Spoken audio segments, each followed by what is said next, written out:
maallaqa irraa waan haasa'uu hin barreef maallaqa wal hin beeknu. Maaliif namni tokko waan irraa haasa'uun wal baraa miti waan hin haasa'u baruu hin dandeessu. Maallaqa wal hin beeknu. Maallaqa wal wallaaluun keenya jiruu teenya maal akka godhani beekani jiruu teenya jiruu gadadoo kan jira. Maalleen inni dhufa maalleen inni baha. Maalleen inni dhufa maalleen inni baha. Ni dalaganna maallaqa hirkanna ammoo maallaqa hin qabnu maaliif seetan. Namni tokko hali nama guddaa ta'uu danda'u yoonii fi isaa fi maalleen walii galan. Walii galteen ati maallaqa wajjin qabdu sun hegaree tantee santi murteessa. Ooyiruun tantee maallaqa kee. Walii galteen nuti maallaqa hin qabnu. Hoggansi nuti maallaqa irra qabnu jiruu teenya murteessa. Sadaqaa kennachuudhaaf gaafa maallaqa guddaa harkadden sadaqaa. Torbaan duraa san alaa nyaannaa, alaa dhuunaa, shoppingii deemnaa waan hedduu goona torbaan duraa deemsan booda hoo baatiitti aantu liqii keessa seenna. By the way namni ilmi namaa waan sammuun isaa itti yaadin, waan sammuun isaa itti dhimmamin, waan sammuu isaa keessa deddeebisee yaadin godhuu hin danda'u. Ashama daawwattoota kiyya bakka jirtan banatu nagaa fi guddinaa fi rahmata rabbii fi hawaa. Egaa waa'ee maallaqaa goonii fi haasoo nutiin kun beektan xiqqashoo tokkoon keenya haalli bareeda nuti hin dhagahamu yookaan seeftiin nuti hin dhagahamtu maaliif yoo hajinnu taate maallaqa irratti egaa malleeni akka hawaasaatitti wanni nuti himamaa ture maallaqa irraa haasawuu hin barreefu. Maallaqa irraa waan haasawuu hin barreef maallaqa wal hin beeknu. Maaliif namni tokko waan irraa haasa'uun wal baraa miti waan hin haasa'u baruu hin dandeessu. Maallaqa wal hin beeknu. Maallaqa wal wallaaluun keenya jiruu teenya maal akka godhani beekani jiruu teenya jiruu gadadoo kan jira. Hedduun keenya maallaqa hirkanna. Maallaqa waa wal hin beekneef maallaqa kana even karaa inni deemu hin beeknu anamma namoota hedduu namoota 100,000 lakkaawwamu wajjin wal argaa beeka. Namoonni kun hundinuu jireenyi isaanii maallaqa wajjin waliif qunnamtiin isaan maallaqa wajjin qaban adda. Ittiin qopho'ini maallaqa harkachuuf. Maallaqa harkannu kanas bakka isaan malus haa'uudhaaf waan ittiin qophaa'iniif maalleen inni dhufa maalleen inni baha. Maalleen inni dhufa maalleen inni baha. Ni dalaganna maallaqa hirkanna ammoo maallaqa hin qabnu maaliif seetan. Maallaqa tartiibaan haa'uudhaaf hin qopheessin. Maallaqa wajjin wal baruuf hin qopheessin. Ani gaafan dura waa'ee maallaqa haasa'uu jalqabu baay'ee maal akka maallaqa jaalattanaan jaalladha. Maalifi hawaasni keenya baawundariin maallaqa wajjin kaa'etu jira. Garuu ani maaliin siin jee adeemsa keessatti maaliin baree seeta. Adeemsa keessatti wanni guddoon ani baree namni tokko hali nama guddaa ta'uu danda'u yoonii fi isaa fi maalleen walii galan qabu. Keessattuu qabeenya irratti maallaqa wajjin walii galtee bareedaa namni qabu. Maallaqa wajjin waa wal qunnamtii bareedaa qabuuf maalleen isa kabaja jechuudha.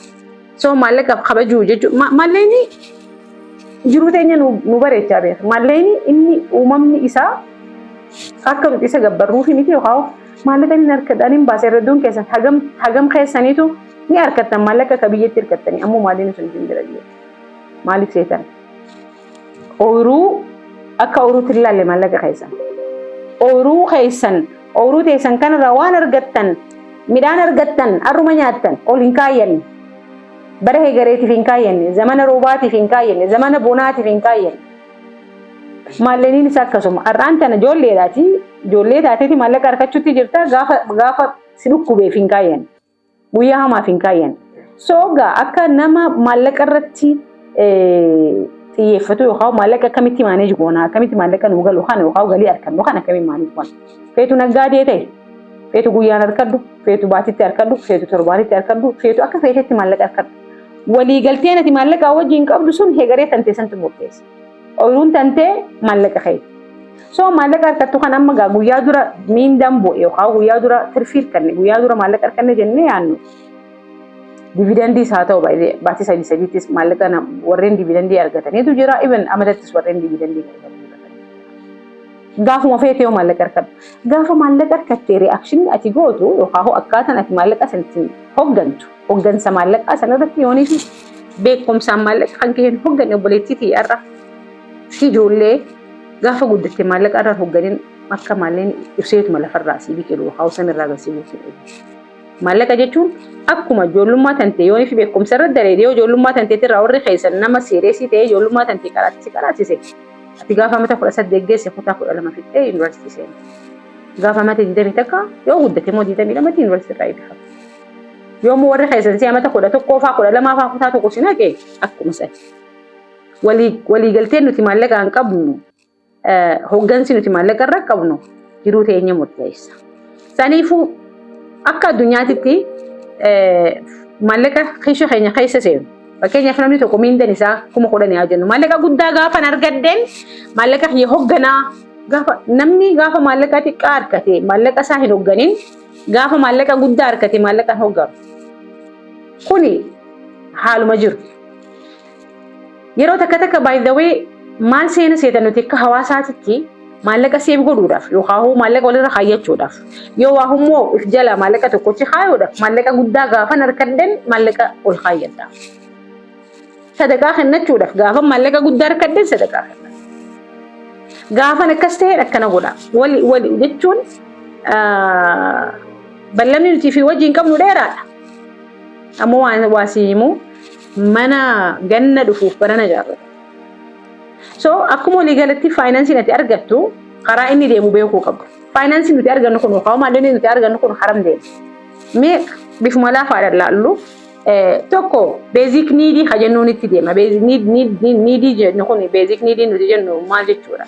Karaa manaa namni osoo karaa manaan kafalle jiraachuu waan hin dandeenye. Karaa manaa nyaata fakkeenyaaf gaazaa ifaa waayifaa miti transport ijoollee qaban yoo nuti barachuutti jiran school fee mana barnootaatti waan nurraa nafne kun baatiidhaan wantoota goonuu gatteesse kana. Amma nuti baay'ee guyyaa tokkoo fi halkan tokkotti perfectini taane jechuun miti ammoo jalqabuu qabna yoom jalqabnaadha bara obboleettiitti ati amata 25 ati amata 35 amata 45 ammoo faayinaansii kan kee bifa gaariidhaan maallaqa kan kee hoogganaa hin jiru. Saniifuu niidii hajennuun kana yookaan kuni wantoota barbaannu namni osoo nyaanni hin jiraatu osoo fi karaa manaa irraan kafalle hin jiraatu osoo fi manatti gaaza hin qaban nyaata isaan bilcheeffatu ifaan malee hin jiraatu miti. Saniifuu kana wantoota mana keessatti si barbaachisaa wantoota adda addaa bajeta isaan baastaaf jechuudha. Even medical expense jechuun yeroo takka warreen fakkeenyaaf sukkara qaban yookaan immoo gifiitii qaban yookaan ijoollee qaban monthly basis waan maallaqa dawaadhaaf ati baastutu jira. Sunis kaalkuleeshina keessa seenuu qaba. Yoonii fi ispoortii jiimii yookaan membershipii qabaachiisanii sunis maaliif waan baatiidhaan basically hin baasa jettee fayyaa ta'eetii fi maatii ta'eetii fi mataa keetii fi waan ittiin fayyadamtan sana kophatti wanna addaa qopheessitee fi sanxaraja addaa qopheessitee fi ani haganan baasa. Dolaara haganan baasa yookaan qarshii haganan baasa yookaan shilingii haganan baasa yookaan yiiroo haganan baasa. In beeknu. I don't know, maybe warri beektan yoo jiraatan congratulations. Irra hedduun keenya maallaqan hirkanna malee maaliifi maallaqni kan yeroo ni finnaa maallaqni guyyaa dhufe duruu bakka qaqqaban. Irra hedduun keenya torbaan duraati achi maallaqa walirra garru. Torbaan duraa sani alaa nyaannaa, alaa dhuunaa, shoppingii deemnaa waan hedduu goona torbaan duraa sani. Deemsan booda hoo baatiitti aantu liqii keessa seenna. So kuni niidii si barbaachisu kan keetiif qophatti wanni ati baastu mee haa jennu mindaa kan kee persentaa 50 kana baasi. Persentaa 50. Waan amma haasoo hin kanaaf. Saniifuu persentaa 50 kusiyaaf. Yoo qarshii 10,000 nama mindaa qarshii 10,000 taate fakkeenyaan sinii mutti jira obboleeyyan keenya.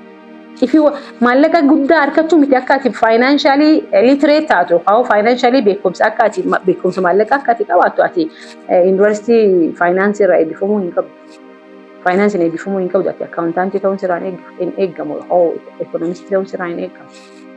Jiruuteeti waan ta'eef jiruu tante keessatti ni yaadatanii gaafa ijoolleedhaa bookkeeping jechuun waan akkasiitii jiranii yoo yaadattan jechuun akkamiin akkaataa waan qabdu kan akkamiin bajeta godhuu akka qabdu barni barannaa bargaafa ijoolleedha. I don't know hagam keessan akka dhaqqabdan beeku. Even san qofaa miti waan baaftan keessatti basically baatiidhaan baasii qabdan baasii baatiidhaan isinirraan hafne teessanii barreeffattanii galii teessan persentaan 50 achitti deemaa jechuudha. Mindaas haa ta'u qarshii 10,000 isin hin jee miti qarshii 10,000 haa ta'u shilingii 10,000 haa ta'u I don't know even yeroo 10,000 I don't know isintu beeka.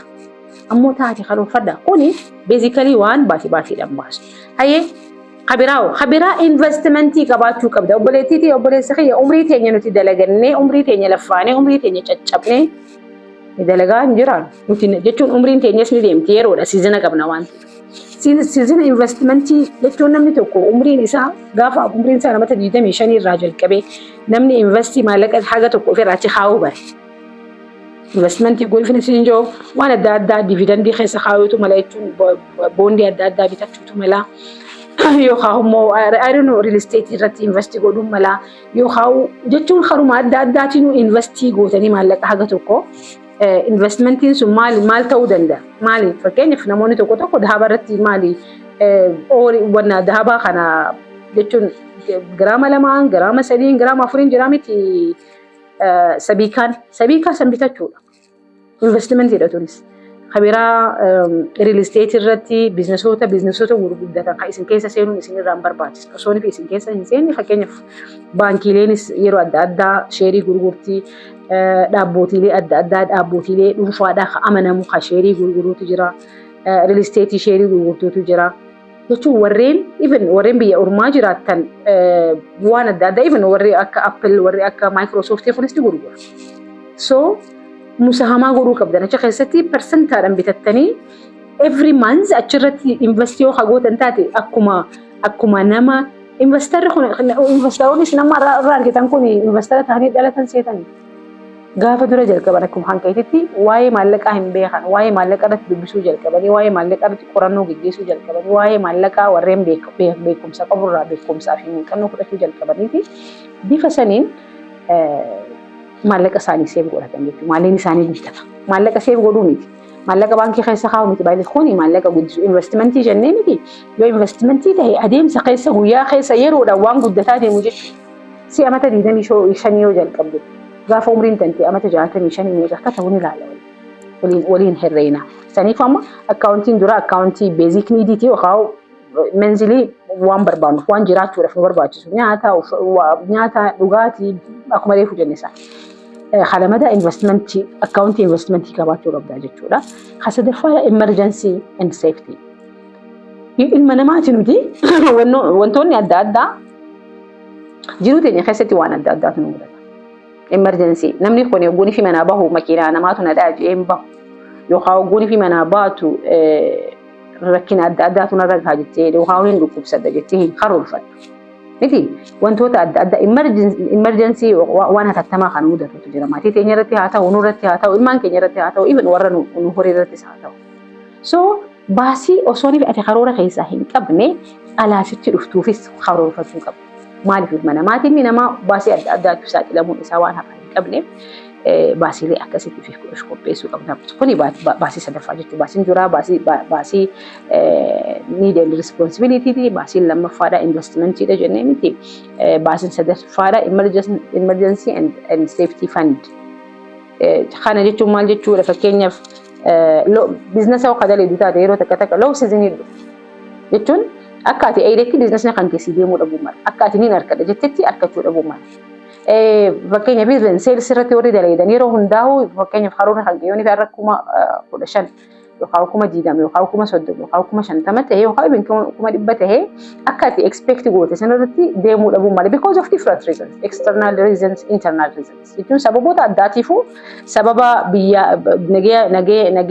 nageenya biyyaatiin ta'uu mala sababa jechuun nagaa faamilii tanteetiin ta'uu mala sababa adda addaatiifuu biizinasni kan kee akka ati yaaddetti even waan isin ajaa'ibsa yeroo takka roobni galii tanteetirratti impaaktii haga tokko uumuun ni mala.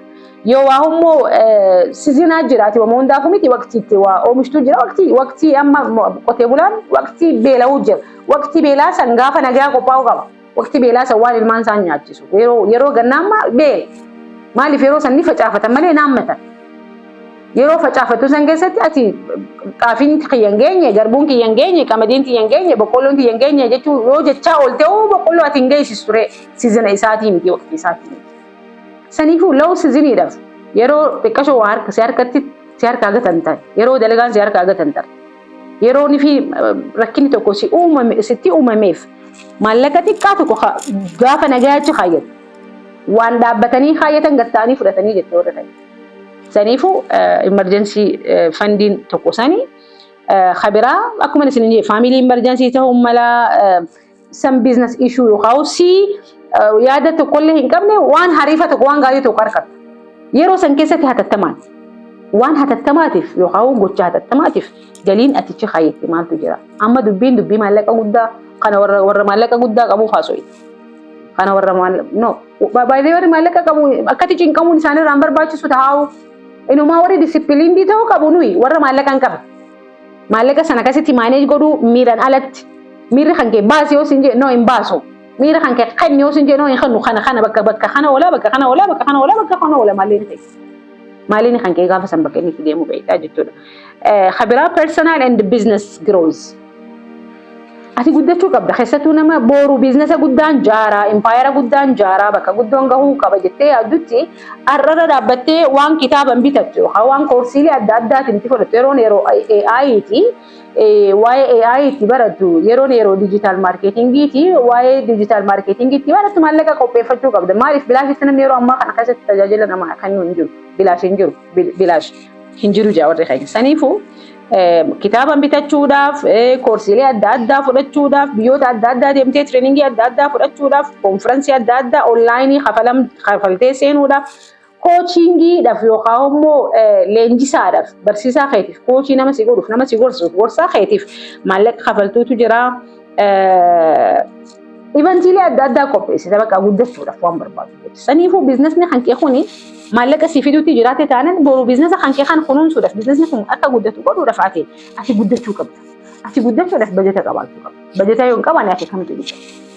Saniifuu fandiin kan kee bifa kanaan gargar baafattee sharaffaan laayif istaayilii fi if bashannansiisuudhaaf wanni ati lafa kaayyitu tiraavil godhuudhaaf fakkeenyaaf jechuun by the way namni ilmi namaa waan sammuun isaa itti yaadin waan sammuun isaa itti dhimmamin waan sammuu isaa keessa deddeebisee yaadin godhuu hin danda'u. Nuti bashannanaaf ilaalchuu nuti qabnu yaaboo isaan irraa goomti itti wayyaa saniif bashannanarraa haasawni jenna namoota bashannanarraa haasa'u. No. Biyya alaa jirta ijoollee tantee aadaa isiitii fi hawaasa isiitii fi biyya isiitii fi qilleensa isiitii akka wal bartuuf amatatti bajeta lafa yoo amma bajeta lafa kan nuti wanni maallaqa hin qabnu jennee bashannanarraa illee dhoorkinu lafa jalatti hin qopho'e. Saniifuu laayif istaayilii kan kee jijjiiruudhaafaati tiraavil laayif istaayilii kan kee hin deemnu nuti akka hawaasatti yaa rabbi si magan sitti magan. Himbe maal gootan dhiisaa biyya biraa warri bummaan biyya keessa jiru yoo nufi ati fakkeenyaaf baaleetti dhalatte yoo dhalatte harargeen beeku yoo harargeetti dhalatte wallaggan beeku yoo wallaggatti dhalatte ilubaaboor isa biraa san hin beeku yoo ilubaaboritti dhalatte walloo hin beeku yoo wallootti dhalatte shawaa hin beeku maaliif seetan amaleeffannaa deemuudhaa hin qabnu nuti tiraavil godhuudhaaf maaliif hin jettanii maallaqa waan hin qabneef malee maaltu deemee bashannanuu jibba. Maallaqa maaliif hin qabne waan ittiin karoorfatiniif namni if jala yoo karoorfate guddina isaatiif ni guddata wanni inni guddanneef hin jiru. So yeroo bashannanuudhaaf amatatti yeroo xiqqaate baay'ee yeroo lama bashannanuudhaaf if qopheessaa yoo qophooyte waan isin ajaa'ibsu maallaqa xixiqqaa isin maallaqa xixiqqaa jettanii yaaddan kanaatu guddata waan ta'eef. So celebrationoota adda addaatiif jechuun ijoollee teessaniif ijoollee teessan qaraatitti takkaffaa baatee yookaan ijoollee teessan bashannansiisuu feetanii yookaan ati bajetii baasaa.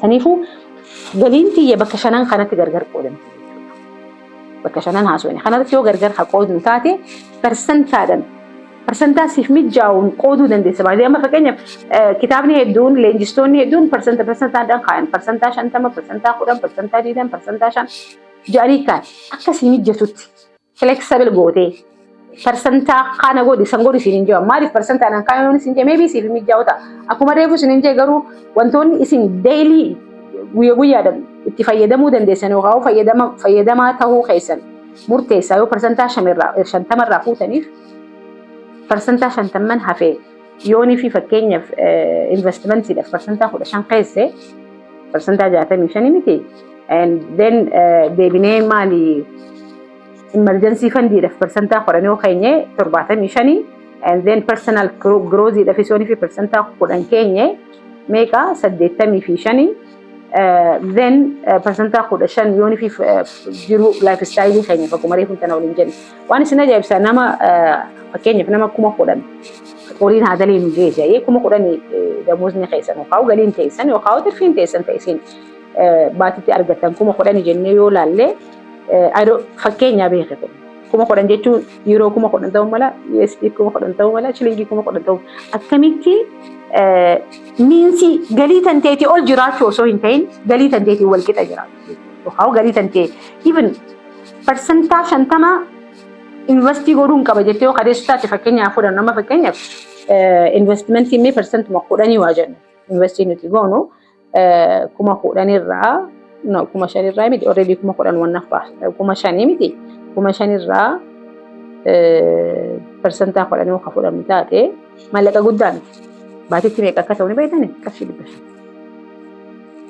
500 bakka jirtuu fi haala jirtuu fi riyaalaan ta'ee fi dirhama ta'ee ani keessan seenu obboleettii ta'e sun jiruun teessanii qarshii 500 baatitti yoo seef fagootu taate amatatti meeqa seef goota seetiin investii goota miidhee seef goota jechuun investii goota investiin gootu tuni amatatti meeqa ta'a qarshii 500 maallaqatti kaa'anii maallaqatti kaadhamee qarshii 500 obboleettii hin baranne amaleeffannaa qusannaatiin qabne amaleeffannaa investimentiin qabne maalleen inni dhufaa nu harkaa kutu so qarshii 500 yoonii fi baatii 12 murannoo fi kutannoodhaan seef goote qarshii 6,000 yookaan doolaara 6,000 dhufa yookaan riyaala 6,000 dhufa yookaan dirhama I don't know 6,000 dhufa 6,000 kuni si amata 25 yoonii fi seevingii jalqabde mee seevingumaa waa jennuun uumaa rakkinaan qabu parsantaa girooziidhaa parsantuma 8 yookaan 9 irra fannee amata meeqa goonaa jennu ati umriin dandee amata 10 galiin tantee guundaa amata qarshii 10,000 taatu beetiin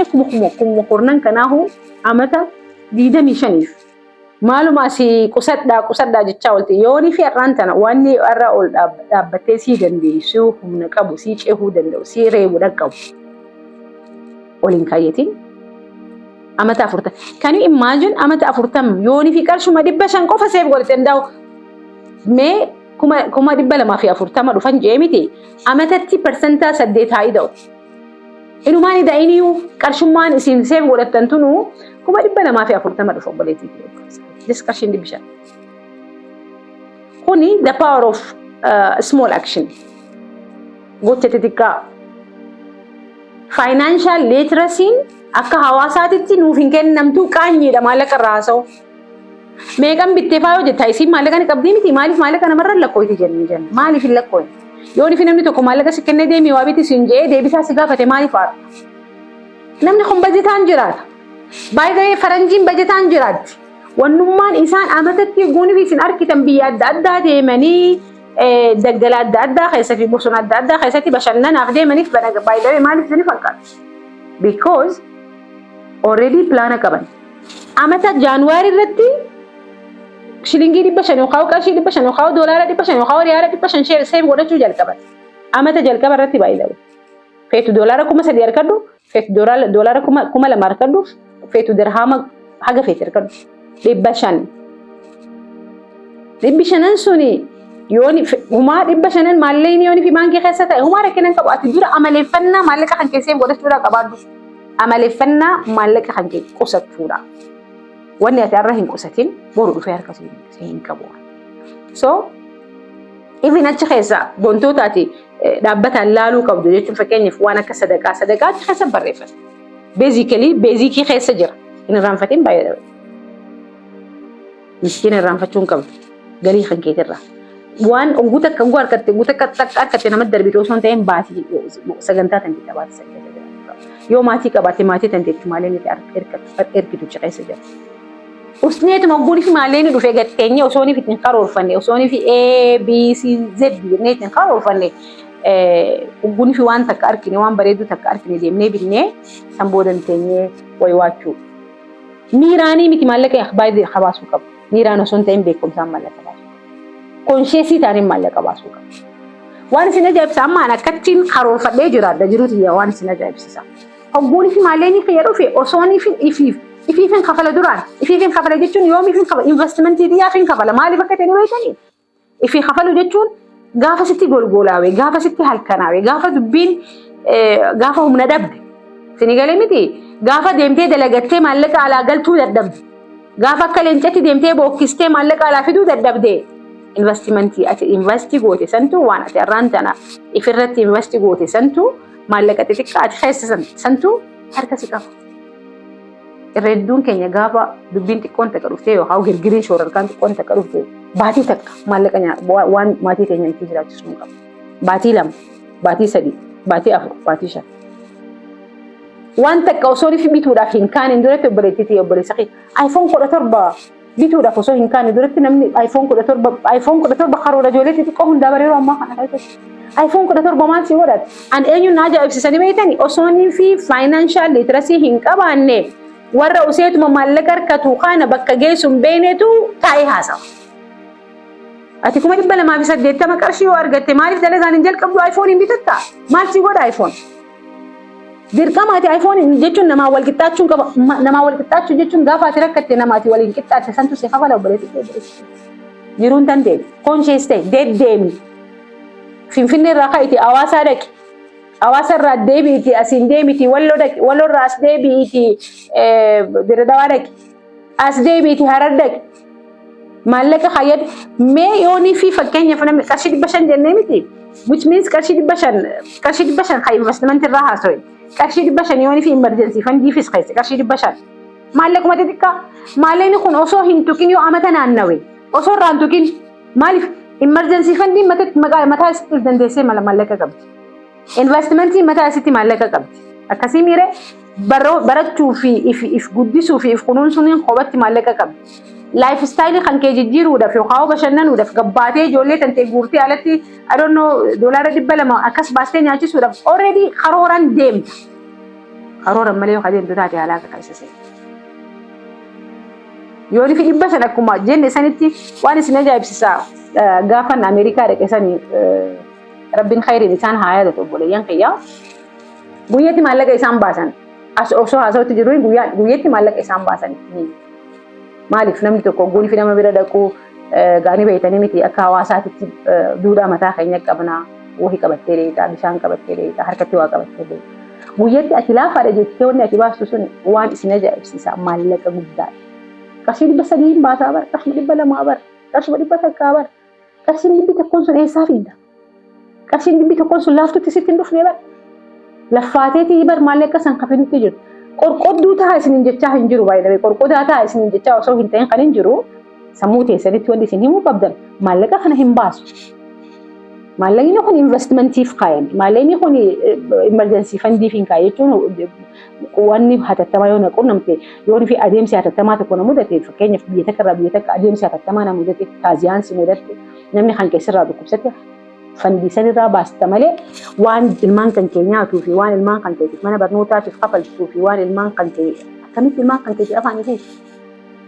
Yoo karoora hin qabaanne afaanii fuuta sabboota noo jetti aantu waan ijoolleedhaan mana barnootaatiif kafaluu qabu jettee nama raalee saniifuu jiruu kan kee yoonii fi hogganuu kan barbaadu taate faayinaansii kan kee hoggan qarshii kee hoggan galii kan kee hoggan. Hin irraanfatiin itti gaafatamummaan galii kan keetii sirra jirti. Fiixaa milkeerratti walaa agarra.